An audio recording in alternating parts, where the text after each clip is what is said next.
राजधानी दिल्ली के पश्चिम बिहार इलाके में स्थित आरके फिटनेस जिम पर बाइक सवार बदमाशों ने ताबड़तोड़ फायरिंग की। फायरिंग में जिम के शीशे छलनी हो गए। हालांकि किसी के घायल होने की सूचना नहीं है, लेकिन इस हमले के बाद पूरे इलाके में खौफ का माहौल है। बताया जा रहा है कि बाइक सवार अज्ञात बदमाश जिम के बाहर पहुंचे और बिना रुके गोलियां बरसाकर मौके से फरार हो गए।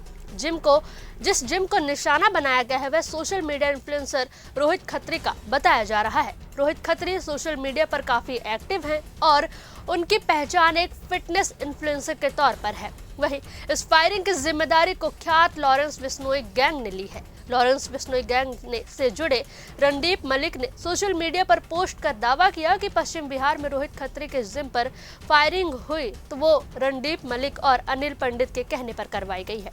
पोस्ट में खुले तौर पर धमकी देते हुए लिखा गया कि अगर अगली बार फोन नहीं उठाया तो धरती से उठवा लेंगे।